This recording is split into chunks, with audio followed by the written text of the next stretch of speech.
शुरू कर दें। हाँ, तो दोस्तों आज साहू जी महाराज का पुण्यतिथि है और इस अवसर पर हम लोग बातचीत शुरू करने जा रहे हैं।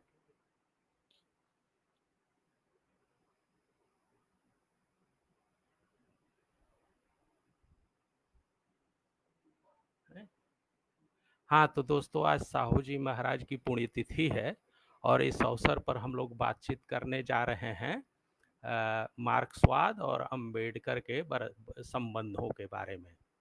यह एक बहुत ही महत्वपूर्ण विषय है आज के भारत के संदर्भ में। और आप जानते हैं कि मार्क्सवाद एक वैश्विक विचारधारा रही है और अंबेडकर का उस विचारधारा से एक तरह का संवाद जीवन भर बना रहा है। तो इसलिए भी हमें उसके बारे में बातचीत करने की कोशिश करनी चाहिए। अब क्या है कि हम सभी जानते हैं कि आमतौर पर कहा जाता है कि अतीत हमारे वर्तमान को प्रभावित करता है, लेकिन सच केवल इतना ही नहीं होता है। सच यह भी होता है कि कई बार हमारा वर्तमान भी हमारे अतीत को प्रभावित करता है। कहने का मतलब कि जिस विशेष स्थिति में हम होते हैं, उस स्थिति के कारण भी अतीत को देखने की हमारी निगाह बनती है। तो यह जो हमारा विशेष समय है, इस समय के कारण भी हम इस समय अंबेडकर और मार्क्सवाद के संबंधों को देख रहे हैं। इससे पहले स्वाभाविक रूप से अगर हम यह कोशिश करते तो एक दूसरी परिस्थिति में वो कोशिश करते। आज की परिस्थिति भिन्न किस्म की परिस्थिति है और ये हमेशा ही होता है, इतिहास में हमेशा ही होता है कि दो विचारकों के संबंध हमेशा के लिए स्थिर नहीं होते हैं, बल्कि वे समय के प्रवाह में निरंतर बदलते रहते हैं। जैसे हमारा जीवन है, अगर हम दो मनुष्य एक साथ रह रहे हैं तो अपने पूरे जीवन में हमारे संबंध एक ही तरह के कायम नहीं रहेंगे, बल्कि भिन्न भिन्न परिस्थितियों के हिसाब से, हमारी आयु के हिसाब से, हम दोनों के हालात के बदलने के संदर्भ में हमारे आपसी संबंध भी प्रभावित होते हैं। उसी तरह से दो विचारकों के भी संबंध उनके जीवित न रहने के बाद जो इतिहास का प्रवाह है उससे गहराई से प्रभावित होते हैं।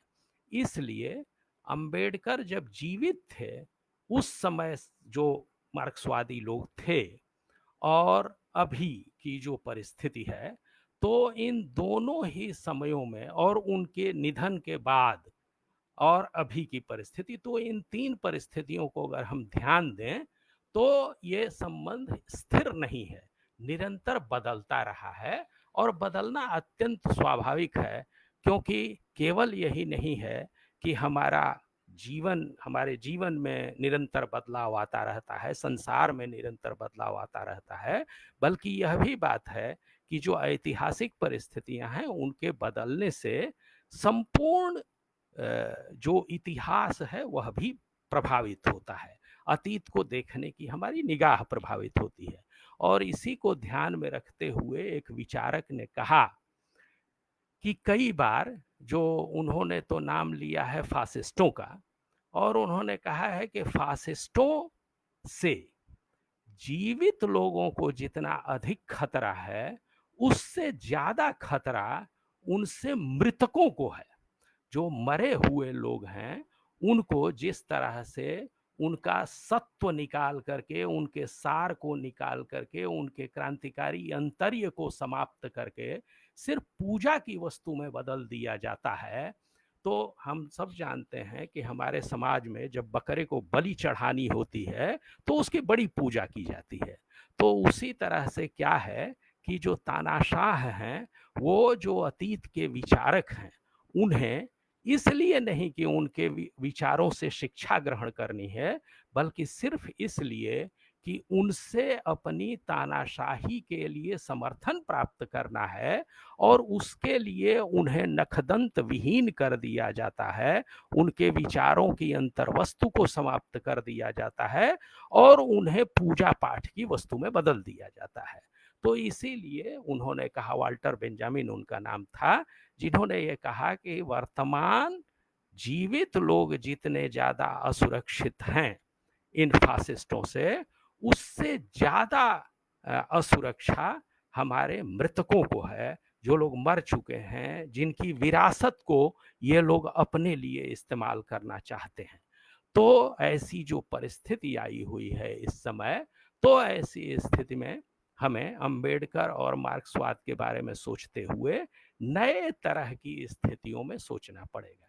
अब इसी संदर्भ में आप लोगों को मैं बताना चाहूँगा कि अभी 2017 में लेफ्ट वर्ड नाम का एक प्रकाशक है, वहाँ से आनंद तेलतुंबड़े, और ध्यान दीजिए कि बाबा साहब के जन्मदिन के दिन उनके नवासे को इस देश की सरकार ने गिरफ्तार करने का हुक्म सुनाया, उनको गिरफ्तार किया गया उस दिन। तो एक बहुत ही दुर्भाग्यपूर्ण परिस्थिति है। उन्हीं आनंद तेलतुंबड़े ने एक बड़ी लंबी भूमिका लिखी है।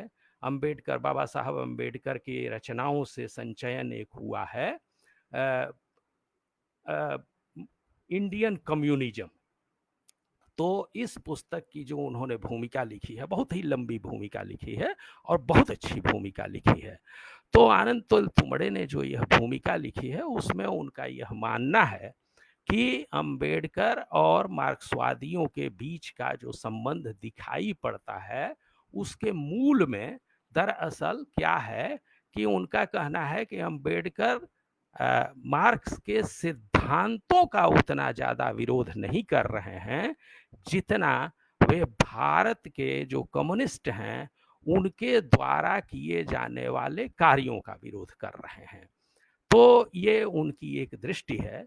लेकिन हमारा ये कहना है कि अंबेडकर और मार्क्स की एक नए तरह की समझदारी भी हमें अर्जित करनी पड़ेगी वर्तमान परिस्थितियों में, क्योंकि हम सब जानते हैं कि मार्क्स को भी एक ही तरह से पूरी दुनिया में नहीं समझा गया है। जैसे जहां पर कृषि प्रधान देश थे, वहां पर मार्क्स को समझने के लिए दूसरे तरह से इस्तेमाल किया गया चीजों का।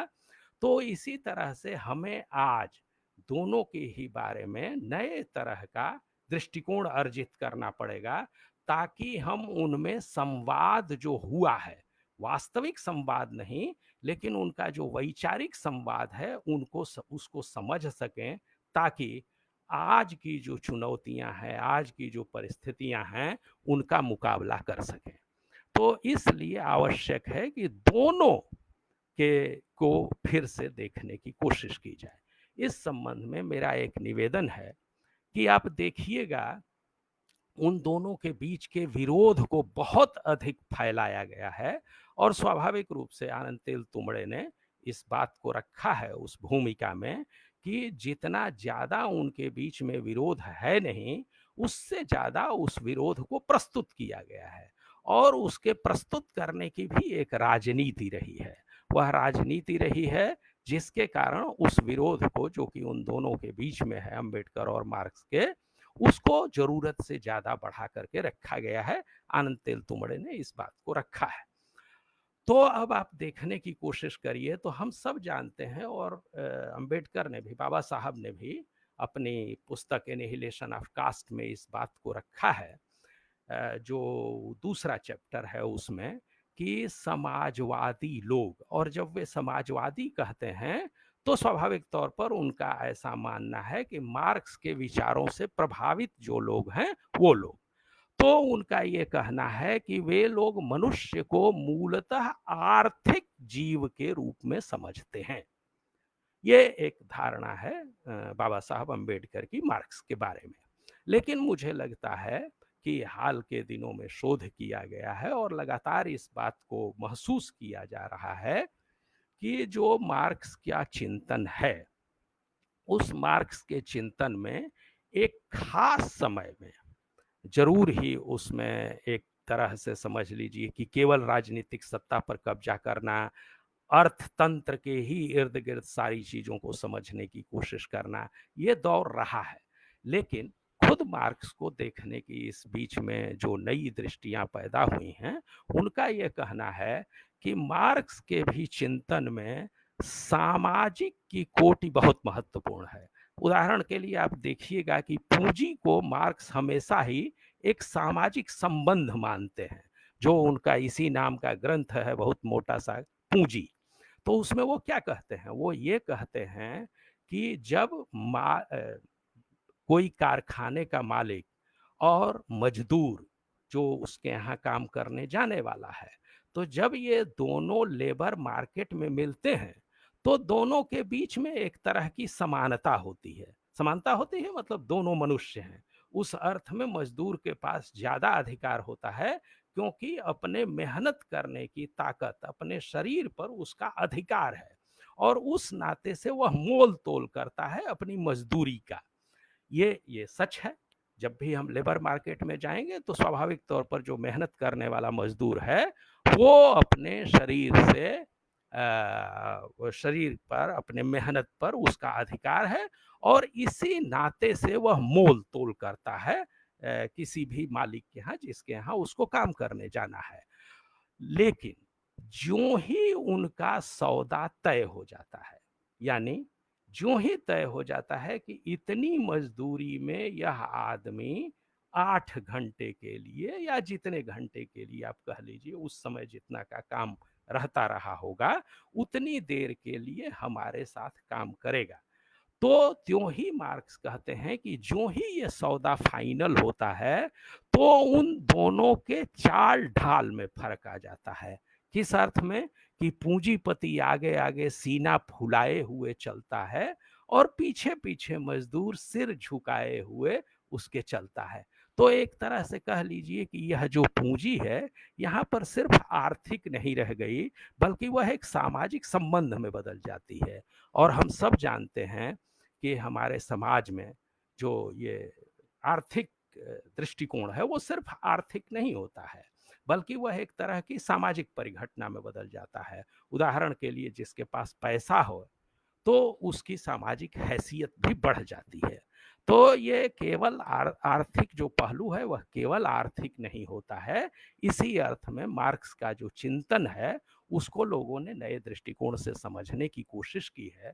और आप सब जानते हैं कि एक जमाने में लेनिन की जो पार्टी थी रूस में, जिसने क्रांति की थी, उस पार्टी का नाम एक समय में सामाजिक जनवादी, RSDLP, revolutionary socialist democratic labour party, उसका नाम था।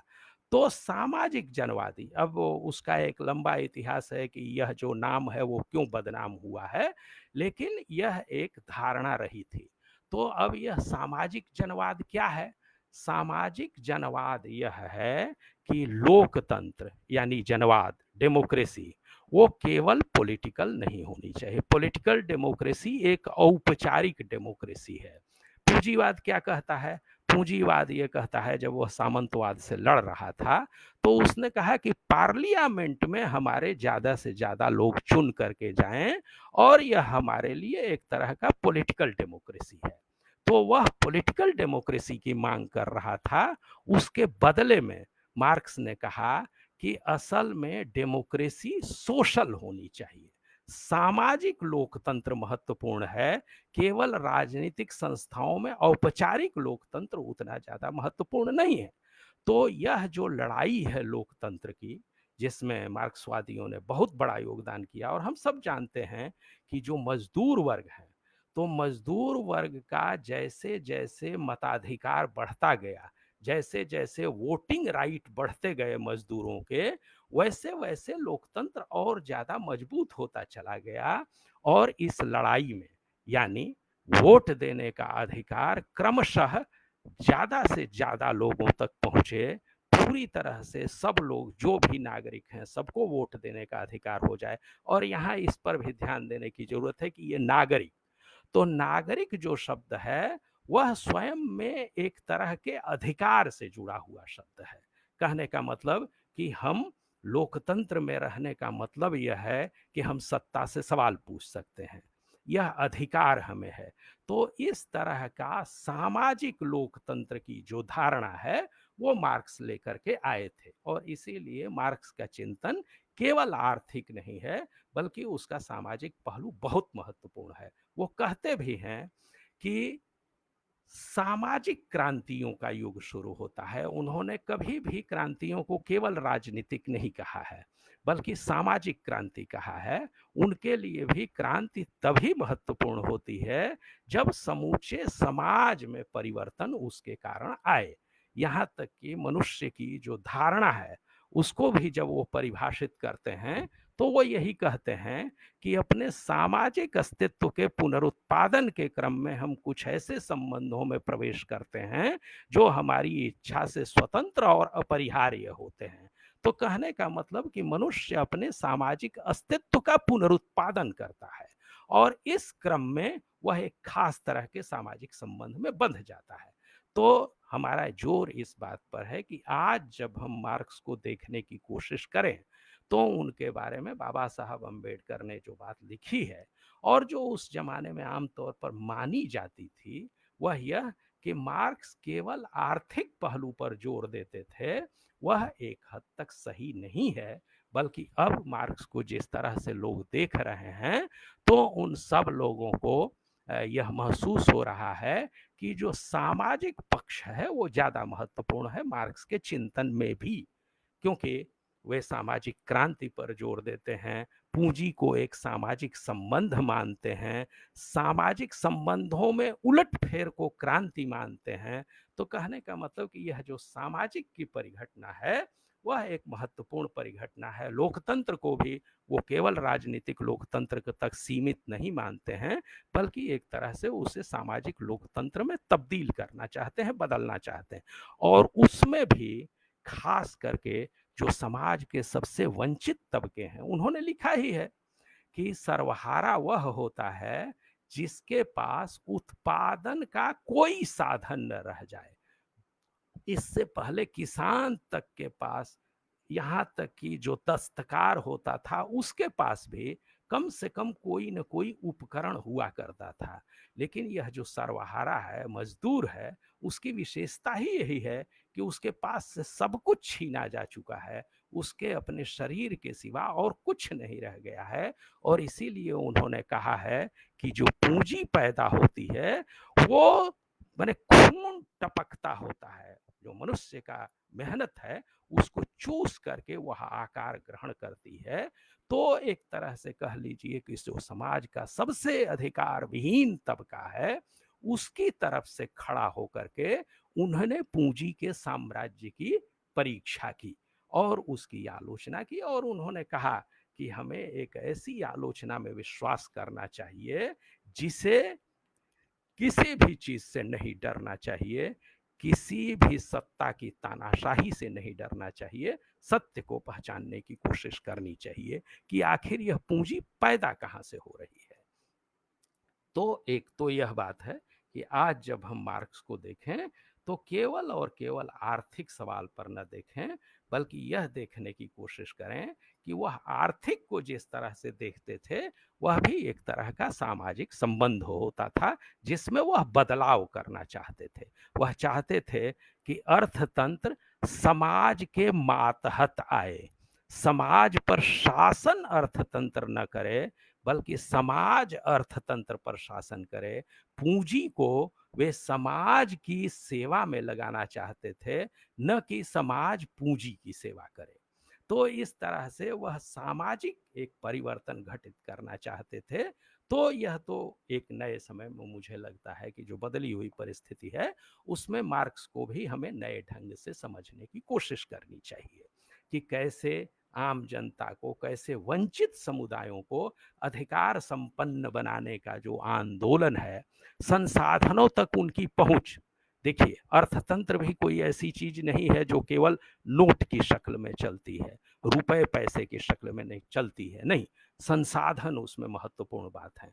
और हम सब जानते हैं कि जो संसाधन है जिस भी रूप में है, जमीन, मनुष्य के शरीर के अलावा, मेहनत करने की उसकी क्षमता के अलावा सबसे बड़ा संसाधन है जमीन।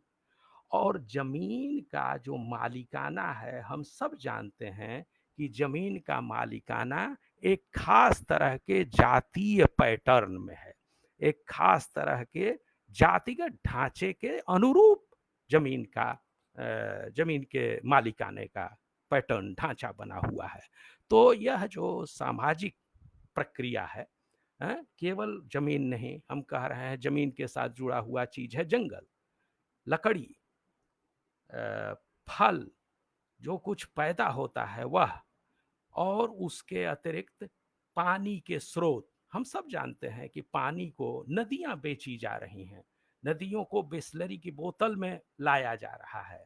तो साफ पानी हम सब जानते हैं कि आज के दिन में अगर मनुष्यों के सेहत का सबसे बड़ा एक चीज है तो वो है साफ पानी, पेयजल। और पानी के लिए हम सब जानते हैं कि बाबा साहब ने कितनी भयंकर लड़ाई की थी कि पानी तक सबकी पहुंच होनी चाहिए। तो प्राकृतिक संसाधन पूंजी का एक रूप है। इसलिए जैसा मैं कह रहा था कि अर्थतंत्र केवल रुपए पैसे में सीमित नहीं रहता है, बल्कि वह संसाधनों के रूप में मौजूद रहता है। तो इसलिए जो जो आर्थिक पहलू है जिसका आरोप मार्क्स पर लगता रहा है, तो उस आर्थिक पहलू के भी जो सामाजिक आयाम है उनको समझने की कोशिश वर्तमान दौर में की जानी चाहिए, जब आज हम मार्क्सवाद और अंबेडकर के संबंधों पर बात कर रहे हैं। तो दूसरी बात यह है कि हम सब जानते हैं कि अभी मैंने जिक्र आपसे किया जाति भेद उच्छेद का, तो एनिहिलेशन ऑफ कास्ट जो अंबेडकर साहब का भाषण था, जिसे वह कभी दे न सके थे। तो आप उसमें देखेंगे कि वो एक तरह से समाजवादियों के साथ एक एक बहस करते हैं, उसमें अक्सर इस बात पर लोग ध्यान देते हैं कि उन्होंने अपने आप को समाजवादियों से अलग कितना दिखाया है, लेकिन यह देखने चूक जाते हैं कि बाबा साहब समाजवादियों से किस स्तर पर सहमत हैं। उदाहरण के लिए जब वह इस बात का विरोध करते हैं कि केवल आर्थिक पहलू महत्वपूर्ण नहीं होता है व्यक्ति में, तो वो दो और पहलुओं की चर्चा करते हैं, लेकिन आर्थिक पहलू को खत्म नहीं करते हैं। आप ध्यान दीजिएगा, जब वे कहते हैं धर्म, दूसरा कहते हैं सामाजिक स्थिति, और तीसरा वो कहते हैं संपत्ति। तो संपत्ति समाप्त नहीं कर दी है उन्होंने। उनका यह कहना है कि तीन पहलुओं में से एक पहलू संपत्ति भी है। तो जब हम बाबा साहब को पढ़ते हैं, तो अगर हम इस दृष्टि से पढ़ें कि उन्होंने क्या विरोध किया है मार्क्सवाद का, तो उसमें तो मनचाहा हमको बहुत कुछ मिल सकता है, लेकिन साथ ही साथ हमें इस पर भी ध्यान देना होगा कि उन्होंने कहाँ सहमति दिखाई है। एक सहमति की मैंने अभी चर्चा की, उदाहरण के लिए पानी। तो पानी एक संसाधन है, और पानी तक पहुंच, अगर आप पानी के स्रोतों तक पहुंच आपकी होती है, तो स्वाभाविक तौर पर हम जानते हैं कि हमारे पूरे देश में, और कभी इस बात पर बहुत गहराई से ध्यान नहीं दिया गया था आज के पहले, अब इस लॉकडाउन में दिखाई पड़ रहा है कि कितने तरह की चीजों से मनुष्य जुड़ा हुआ है या उसका जीवन चलता है। उदाहरण के लिए हम सब जानते हैं कि नदी, अभी पिछले दिनों त्रिपुरा के एक त्रिपुरा या बंगाल के एक बहुत महत्वपूर्ण उपन्यासकार थे, दलित उपन्यासकार थे, अद्वैत मल्ल बर्मन। तो उनकी किताब मैं देख रहा था, तितास एक नदी का नाम।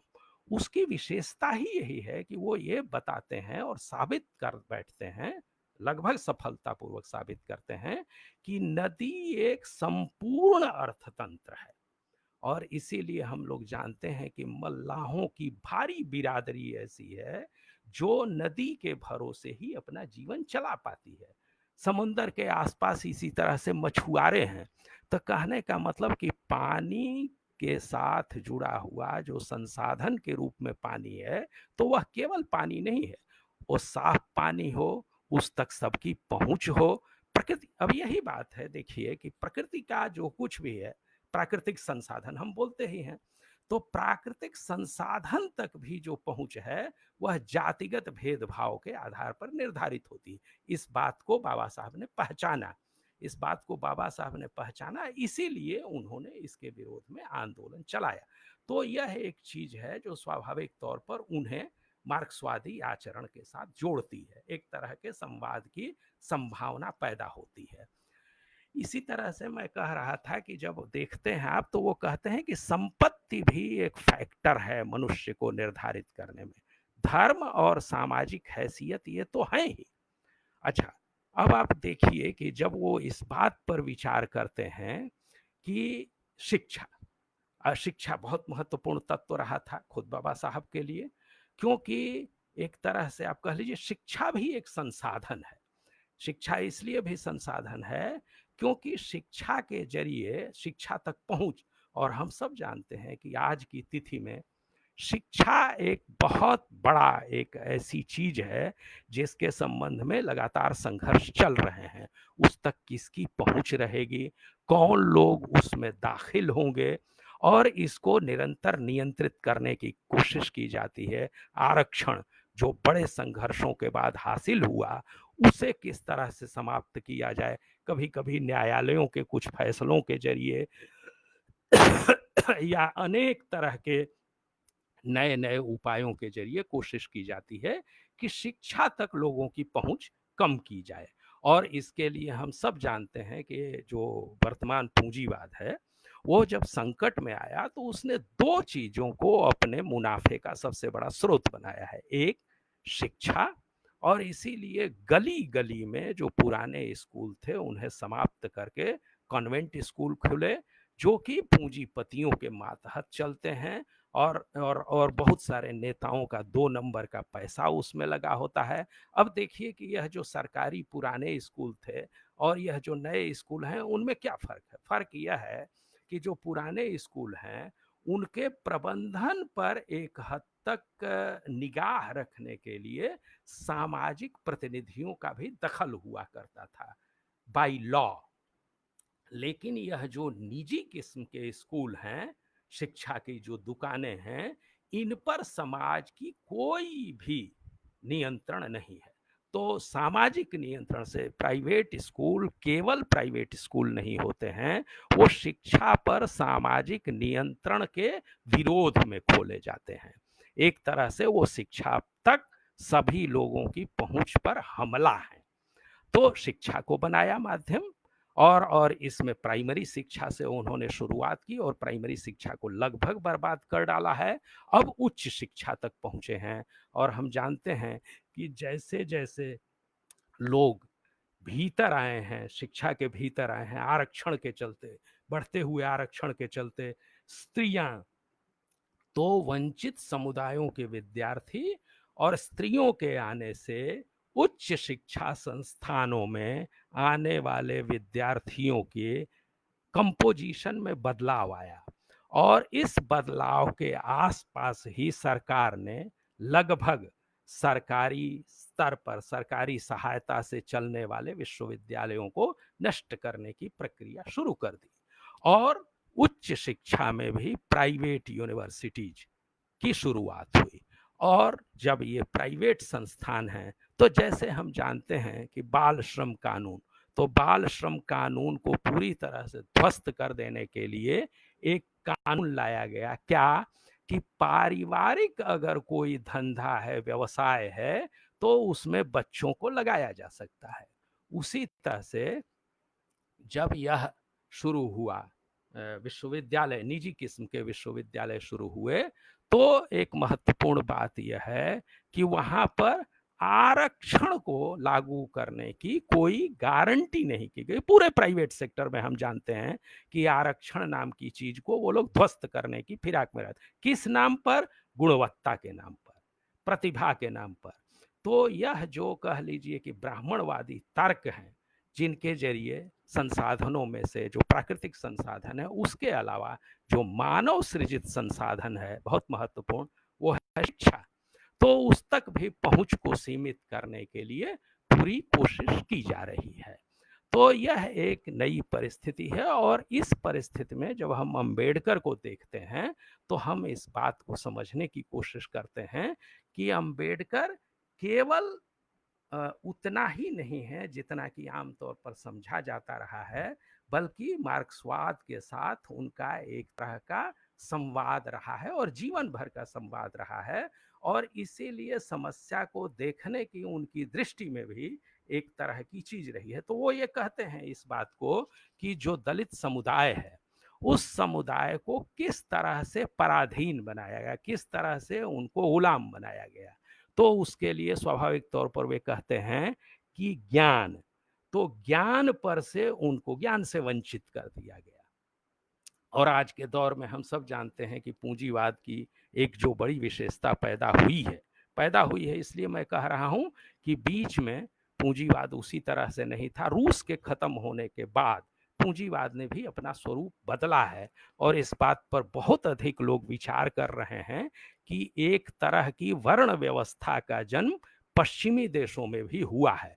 कहने का मतलब कि जो शिक्षा है, उच्च शिक्षा है, वहां तक वही लोग पहुंच पा रहे हैं जिनके पास अपार संपत्ति है। तो कहने का मतलब कि जो शिक्षित है उसी का पुत्र शिक्षित होगा। ये एक ऐसी व्यवस्था पश्चिमी देशों में एक नए तरह की वर्ण व्यवस्था जैसी चीज विकसित हो रही है। तो कहने का मतलब कि उन्होंने, बाबा साहब ने इस बात को रखा कि हमारे देश में जो जाति व्यवस्था थी, इसने सबसे पहले ज्ञान से वंचित किया दलित समुदाय को। दूसरा, और वो ज्यादा महत्वपूर्ण बात है, उन्होंने कहा कि हथियार रखने के अधिकार से वंचित किया। और आप जानते हैं कि यह जो सवाल है वो बड़ा ही नाजुक सवाल है। पूरे अमेरिका में वे पढ़े थे और वहां से इस डिबेट को वह जानते थे कि हथियार रखने का अधिकार, नागरिक वहां पर हमेशा इस बात को मानते हैं कि केवल राज्य के पास यह अधिकार नहीं होना चाहिए कि वह हथियार रखे, सामान्य लोगों के पास भी यह अधिकार होना चाहिए कि वे हथियार रख सकते हैं। तो इसलिए आप देखेंगे, और ये बहुत ही महत्वपूर्ण सवाल है, भगत सिंह ने इस बात को लिखा है कि 1857 के बाद देश में आर्म्स एक्ट लाया गया। हम लोग अपने बचपन में सुनते रहे हैं कि 1857 के बाद जब पुलिस ने गांवों में खोजबीन शुरू की तो लोगों ने अपने हथियार दीवारों में छुपा दिए। तो हथियार रखने को गैर कानूनी बनाना, ये 1857 के बाद आने वाले ये कानून के जरिए, आर्म्स एक्ट के जरिए किया गया। इसका विरोध भगत सिंह ने भी किया था। उन्होंने भी कहा, खुद गांधी जिस तरह से कहते हैं कि हमको बलविहीन बना दिया गया है, कायर बना दिया गया है, उसमें ये सब महत्वपूर्ण चीजें हैं कि हथियार रखने का अधिकार केवल और केवल अंग्रेजी राज ने अपने पास रख लिया, बाकी किसी नागरिक को हथियार रखने का अधिकार नहीं रह जाएगा। इसी तरह से बाबा साहब कहते हैं कि वर्ण व्यवस्था में भी हथियार रखने का अधिकार वंचित समुदाय को नहीं रह गया, केवल एक वर्ण के पास हथियार रखने का अधिकार था। और किस चीज से वंचित किया गया? संपत्ति से वंचित किया गया। और ये बहुत ही महत्वपूर्ण बात है और बाबा साहब के अपने अनुभवों से उपजी हुई बात है, क्योंकि वे अमेरिका में रहे थे। और हम इस बात को जानते हैं, ऐसे लोग कहते हैं कि जो भी मेहनत करेगा वो आगे बढ़ सकता है, लेकिन हम सब इस बात को जानते हैं कि जो हमारे देश में पूंजीपति हैं, पिछले दिनों इस बात को बहुत खोजबीन हुई कि हमारे देश के जो सबसे ज्यादा पैसे वाले अमीर लोग हैं, तो उनकी जातिगत संरचना को आप देखेंगे तो एक ही जगह के एक जाति के लोग सबसे ज्यादा हैं, सबसे ऊंचे अमीर लोगों में। तो इसलिए संपत्ति के मामले में, पूंजी के भी मामले में जाति प्रथा कहीं खत्म नहीं हुई है, बल्कि वह बहुत गहराई से जड़ जमाए हुए है। और उसका कारण यह है कि जैसा लोग समझते हैं पूंजी उसी तरह से नहीं चलती है। आप कोई व्यवसाय खोलना चाहें और आप बहुत मेहनत करें तो व्यवसाय चल जाएगा, ये बात नहीं है। बात इसकी है कि कोई भी व्यवसाय चलाने के लिए आपको कुछ सामाजिक संबंधों की जरूरत पड़ती है। हम सब देख रहे हैं जिस तरह से कहा जा रहा है कि मुसलमानों के यहाँ से सब्जी मत खरीदी, तो ये क्या है? यह एक सामाजिक संबंध है। कोई भी आप दुकान खोल करके बैठ जाइए और चलने लगेगा, ऐसा नहीं हो सकता है। और यही नहीं, बल्कि आपको जो सामान देता है, जो जो लोग सामान खरीदते हैं, तो यह जो पूरा नेटवर्क है, यह पूरा जो जाल है, वह भी खास तरह के सामाजिक संबंधों के जरिए ऑपरेट करता है। और इसीलिए जो व्यवसाय है, जो जो पूंजी पैदा करने का साधन है, वह भी जाति प्रथा से बाहर नहीं है, बल्कि पूंजी के भी चलने का जो रास्ता है जाति के भीतर से ही आता है। वह जातीय संबंधों के जरिए चलती है। और इसीलिए एक खास तरह के लोग जब कोई भी व्यवसाय शुरू करते हैं, तो पहले से ही उनके पास सोशल कांटेक्ट होते हैं, सामाजिक संपर्क होते हैं, जहां से वह माल उठा सकते हैं। एक खास तरह की बाजार की समझ उनको होती है, जहां पर उनका माल जा सकता है। तो कहने का मतलब कि यह भी एक सामाजिक संपर्क है, पूंजी भी। तो कहने का मतलब ये कि जो बाबा साहब थे, तो उन्होंने कहा कि जो वर्ण व्यवस्था है, तो उसमें दलित समुदाय को पूंजी से भी वंचित किया गया। इसका आधुनिक रूप क्या है? इसका आधुनिक रूप है बैंक।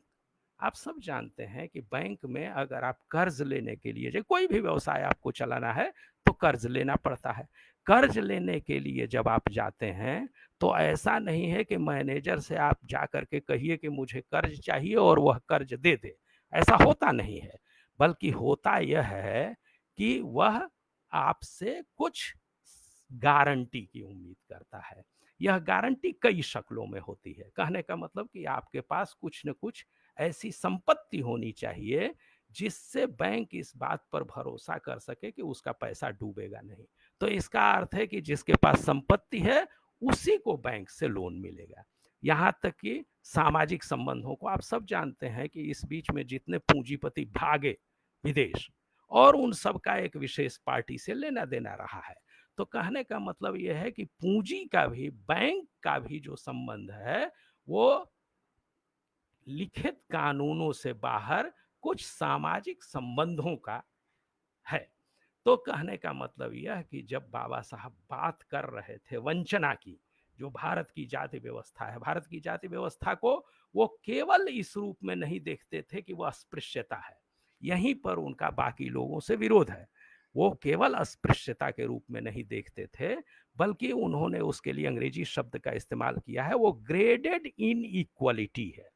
वह एक तरह से विषमता का ग्रेडेशन है, एक एक फिक्स्ड किस्म की विषमता है। इस तरह की चीज के रूप में वो देखते थे, और एक सामाजिक सांस्कृतिक परिघटना के रूप में उसको देखते थे वो। और उसको देखने का उनका नजरिया क्या था? उसको देखने का उनका जो नजरिया था, वो स्वाभाविक तौर पर आधुनिक जो लोकतांत्रिक चेतना है, जिसमें इसीलिए उन्होंने इस बात का प्रयोग किया कि एक वोट का एक, माने एक वोट, एक सबको वोट है। और आप देखिए कि मतलब सबको वोट है, और उन्होंने कहा कि उसका मूल्य बराबर है। लेकिन एक व्यक्ति एक वोट एक मूल्य। अभी इसको अनुदित होना है इसमें कि एक व्यक्ति एक मूल्य हो। अभी यह सिर्फ हम इतना ही कर पाए हैं कि एक व्यक्ति एक वोट और एक वोट एक मूल्य, इतना ही अभी हम कर पाए हैं। यानी राजनीतिक औपचारिक एक तरह की समानता हम लाने में सफल हो पाए हैं।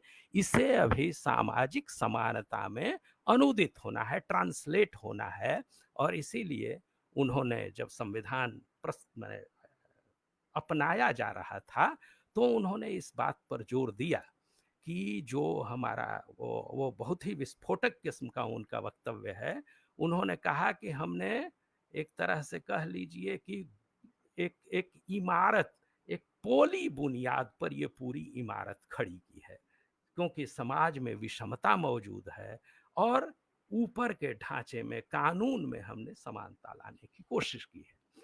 तो उनको ये लगता था कि आगामी लड़ाई समाज में समानता की लड़ाई होनी है। तो इस अर्थ में जब हम आज देख रहे हैं दोनों के बारे में, तो और हम जानते हैं कि जो अंतिम लेखन उन्होंने लिखा था हाल के दिनों में जो प्रकाशित हुआ है, वह भी उन्होंने मार्क्स और बुद्ध की तुलना करते हुए लिखा था। तो मार्क्स उनके जीवन से कभी भी गायब नहीं हुए।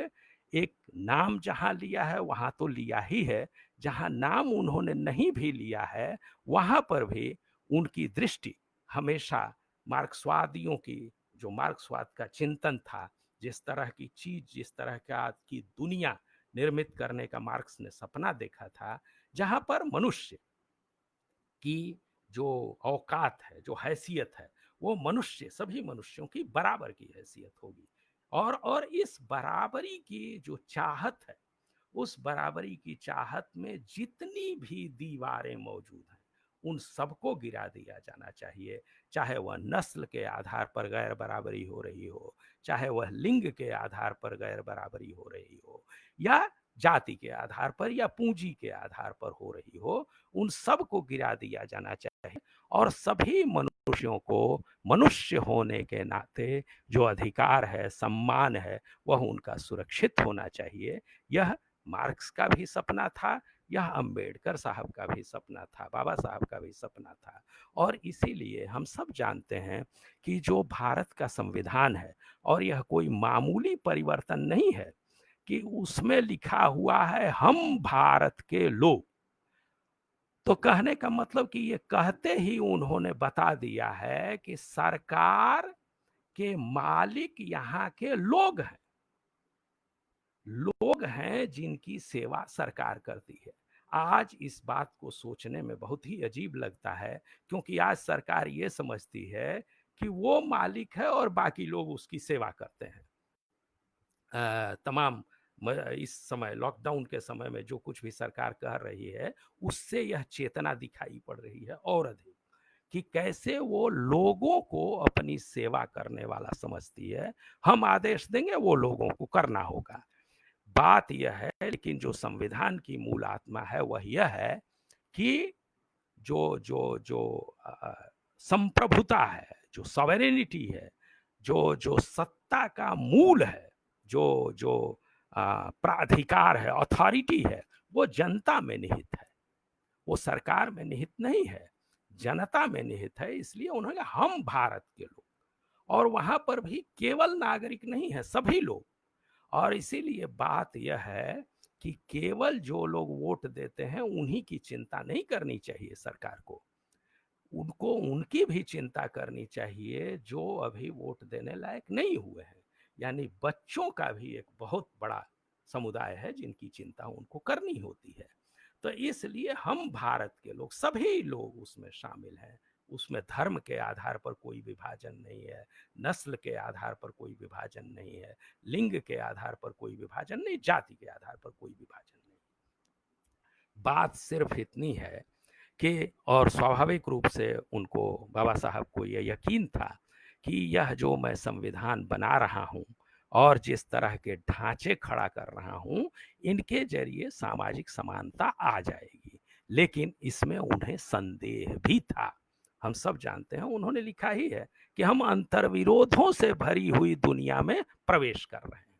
और यह भाषा अंतर्विरोधों से भरी हुई दुनिया में, हम सब जानते हैं कंट्रडिक्शन नाम की जो शब्दावली है, वो मार्क्स की बड़ी प्रिय शब्दावली है। कंट्राडिक्शंस, तो कंट्राडिक्शंस, हम अंतर्विरोधों की दुनिया में प्रवेश करने जा रहे हैं। तो उनको संदेह था इस बात का कि बहुत संभव है कि यह जो हम ऊपर औपचारिक लोकतंत्र लाए हैं, वो सामाजिक लोकतंत्र में अनुदित न भी हो सकता है। उसके लिए संघर्ष करना होगा। और स्वाभाविक रूप से हम सब जानते हैं कि वोट का अधिकार, जो संवैधानिक रूप से मिला हुआ अधिकार है, उसके लिए भी दलितों को बहुत लड़ना पड़ता है, तरह तरह की चीजों के जरिए लड़ना पड़ता है। जो वोट देने के लिए बूथ होते हैं, वो बूथ आमतौर पर सवर्ण बस्तियों में होते हैं। और जैसे सवर्ण लोग दलितों के बाहर जाने का रास्ता बंद कर देते हैं कभी कोई विवाद पैदा होने पर, उसी तरह से वो वोट देने के अधिकार को भी कई बार अपनी ताकत के जरिए, इस ताकत के जरिए कि वोट देने का जो बूथ है वो हमारे मोहल्ले में है, उसको रोक देते हैं। तो कहने का मतलब कि यह जो संविधान के जरिए अधिकार मिले हैं, उनको भी लागू कराने के लिए कदम कदम पर लड़ते रहना पड़ा है लोगों को। और आज, जैसा कि हमने पहले ही कहा, कि जब बकरे को बलि दी जानी होती है तो उसकी बड़ी पूजा की जाती है माला वाला पहना करके। तो उसी तरह से एक तरह से जो पूजा का भाव पैदा किया जा रहा है वह उनकी आत्मा को मार करके और समाज को और अधिक अधिकार विहीन बना देने के लिए किया जा रहा है। यहाँ तक कि एक समय तक जो दलित समुदाय के प्रतिनिधि जिस तरह से संसद में अपने आप को अधिकार संपन्न महसूस करते थे, धीरे धीरे हम देख रहे हैं कि संसद में, उसके खास करके राज्यसभा में पूंजीपतियों का जितने बड़े पैमाने पर प्रवेश हो रहा है। माने आप समझिए कि विजय माल्या साहब जो भाग गए लेकर के पैसा, विजय माल्या साहब राज्यसभा के सदस्य थे और तमाम लोग, जिन लोगों का भी कर्जा माफ हो रहा है, जिन लोगों का भी कुछ हो रहा है, ये सब लोग संसद में जा रहे हैं। तो संसद में जहां पर कि जनप्रतिनिधियों को पहुंचना चाहिए और राज्य जहां राज्यों के हितों की देखभाल करने वालों को पहुंचना चाहिए, वहां पर अब पूंजीपति लोग पहुंच रहे हैं। पूंजीपति लोग जब संसद में पहुंचते हैं तो हम सब जानते हैं कि क्या होता है। वे लोग विभिन्न ऐसी कमेटियों में होते हैं जो कानून बनाती हैं, और ऐसी कमेटियों में जब कानून पूंजीपति ही बनाएंगे तो स्वाभाविक तौर पर अपने फायदे के लिए बनाएंगे। तो कहने का मतलब कि लोकतंत्र में जो थोड़ी सी जगह बनी हुई थी, जिसके जरिए आरक्षण के जरिए और जनप्रतिनिधित्व के जरिए जो कुछ भी वंचित समुदायों का अंदर इस सरकार में भी और तंत्र में भी पहुंचने की संभावना थी, दिन ब दिन उसको नष्ट किया जा रहा है। और ऐसी स्थिति में स्वाभाविक रूप से दोनों ही समुदायों का, एक तरह का संघर्षरत समुदायों का एक संबंध बनने की गुंजाइश पैदा हुई है। और इसीलिए जो जमीन का सवाल है, आप समझिए, जमीन का सवाल बहुत महत्वपूर्ण सवाल है, क्योंकि जमीन जो है वो आपकी एक जगह होती है। हुँ? आप बाशिंदे हैं, आप जिसको क्या कहते हैं, सिटीजन का जो उर्दू में अनुवाद है, शहरी है। तो कहने का मतलब कि आपके पास एक जगह है जहां से खड़ा होकर के वो आपका अधिकार है, तो वह जमीन। तो जमीन का अधिकार, हम सब जानते हैं जमीन की लड़ाई बहुत बड़ी लड़ाई है और इसके लिए बहुत संघर्ष हुआ है। बाबा साहब इसीलिए भूमि का राष्ट्रीयकरण करना चाहते थे। और जो लोग भी अंबेडकर के बारे में बात करते हैं, वे लोग इस पहलू के बारे में कभी बात नहीं करते थे कि उनके दिमाग में उनकी परिकल्पना थी कि जमीन पर जमींदारी की प्रथा को समाप्त करने के लिए भूमि का राष्ट्रीयकरण किया जाना चाहिए। भूमि का राष्ट्रीयकरण करने का मतलब ही हुआ कि वो प्राइवेट के अधिकार में नहीं रह जाएगी। तो एक तरह से कह लीजिए कि सरकारी एक तंत्र, एक जिसको वो कहते थे स्टेट सोशलिज्म, एक राजकीय समाजवाद का उनके दिमाग में सपना था, जिसके आधार पर उनको ऐसा लगता था कि समाज में मौजूद जो विषमता है उससे पीड़ित लोगों को कुछ हद तक राहत मिल सकती है। हम सब जानते हैं कि जो स्कूल हैं, रेल है और तमाम जो सरकारी संसाधन हैं ना, उनके जरिए जो जो ये विषमता मूलक सामाजिक ढांचा है, इसके द्वारा उत्पीड़ित लोगों को थोड़ी सी राहत मिलती है। तो इस सपने को लेकर के वो आगे बढ़ रहे थे। इन संस्थाओं के जरिए ऐसा होने की उनको उम्मीद थी, लेकिन उनकी उम्मीद के विपरीत उनकी जो आशंका थी वही सही साबित हुई। और जो विशेषाधिकार तबके थे, उन्होंने इस पूरी प्रक्रिया को उलट दिया है। और अब हम सब जानते हैं कि तरह तरह के न्यायालयों के फैसले आ रहे हैं, दलितों पर अत्याचार भयानक रूप से बढ़े हैं, यहाँ तक कि राजनीतिक जीवन में उनकी आवाज़ को, सामाजिक जीवन में उनकी आवाज़ को खामोश करने की कोशिश की जा रही है। और ऐसी स्थिति में दोनों ही मार्क्सवादियों और संघर्षरत अम्बेडकरवादियों के बीच में एक संवाद, संघर्ष में संवाद का की एक गुंजाइश पैदा हुई है। और उस गुंजाइश के इर्द गिर्द ही तरह तरह की नई नई चीजें लोग सोच रहे हैं। और नई नई ये जो चीजें सोची जा रही हैं, उनसे दोनों को ही, अपने दोनों ही विचारकों को नई रोशनी में देखने की कोशिश हो रही है। तो और यह कोशिश ऐसी नहीं होती कि केवल विचारधारा के क्षेत्र में हो, संघर्ष और विचारधारा के क्षेत्र एक दूसरे से संवाद करते हैं। उदाहरण के लिए संघर्ष करने के लिए आप कोई मांग रखते हैं। जब मांग रखते हैं तो उसके पीछे विचारधारा शामिल होती है। इसी तरह से जो मांग आप सूत्रबद्ध करते हैं वह इस पर निर्भर करती है कि किन समुदायों का आप प्रतिनिधित्व कर रहे हैं। तो एक एक जो व्यावहारिक राजनीति का क्षेत्र होता है और जो वैचारिक संघर्ष का क्षेत्र होता है, वो एक दूसरे से एकदम से अलग अलग नहीं होता है। दोनों ही एक दूसरे के साथ संवादरत होते हैं। और इसीलिए यह जो नया दौर है, इस नए दौर ने मार्क्स और अंबेडकर के बीच भी एक नए किस्म के संवाद की गुंजाइश पैदा की है, जिसके जरिए दोनों के बीच जो साझा है वह है सामाजिक क्रांति, वह है सामाजिक बदलाव। और वह सामाजिक बदलाव इस क्षेत्र में कि मनुष्य को पराधीन बनाने वाली सभी ताकतों को समाज के कब्जे में ले आना, अर्थतंत्र को समाज के कब्जे में ले आना, संसाधनों पर सभी लोगों की पहुंच बढ़ाना, सबके लिए समान उस पर अधिकार होना। और समाज में जो एक तरह की वर्ण व्यवस्था है, कहने का मतलब कि एक जो समुदाय है उसका पुत्र भी उसी समुदाय के काम को आगे बढ़ाएगा, यह जो वर्ण व्यवस्था है उसके बजाय सामाजिक गतिशीलता को पैदा करना। जैसा बाबा साहब ने कहा कि हमारी जो जाति व्यवस्था है उसकी खूबी यह है कि वह ऐसी बहुमंजिला इमारत है जिसमें एक मंजिल से दूसरी मंजिल में जाने का कोई रास्ता नहीं है।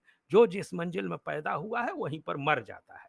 तो एक तरह की सामाजिक गतिशीलता पैदा करना, ऊपर से नीचे आना, नीचे से ऊपर जाना, यह व्यवस्था निरंतर बनने की ओर, एक ऐसा समाज बनाने की ओर जिसमें संसाधनों तक लोगों की पहुंच हो और समाज में गतिशीलता बनी रहे।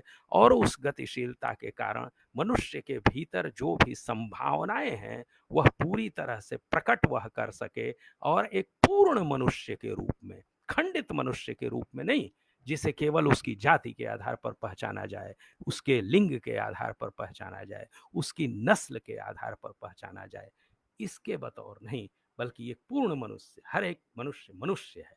किसी ने कहा, बेजवाड़ा विल्सन, बहुत बहुत अच्छी बात मुझे लगी। उन्होंने कहा कि जब कोई भी बच्चा पैदा होता है, चाहे वह लड़की हो लड़का हो, चाहे वह दलित के घर में पैदा हुआ हो चाहे मुस्लिम के घर में पैदा हुआ हो, तो वो अपने आप को एक मनुष्य ही समझता है। धीरे धीरे समाज उसको सिखाता है कि वह क्या है। तो ये सब जो विभाजन है वो समाज ने निर्मित किए हैं। इन सभी विभाजनों को समाप्त करके एक संपूर्ण मनुष्य के रूप में मनुष्य समूचे समाज की एक इकाई के रूप में अपनी सार्थकता बना सके इस दौर में, और अपने आप को एक अधिकार संपन्न मनुष्य के रूप में समझ सके, अपने भाग्य को स्वयं निरूपित कर सके, यह जो सपना है, उस सपने के लिए जो लड़ाई है, उसमें मार्क्स और अंबेडकर दोनों के बीच में संवाद बने रहने की गुंजाइश बनती है इस दौर में। आप सब ने इतनी देर तक मेरी बात को सुना, बहुत बहुत धन्यवाद, शुक्रिया।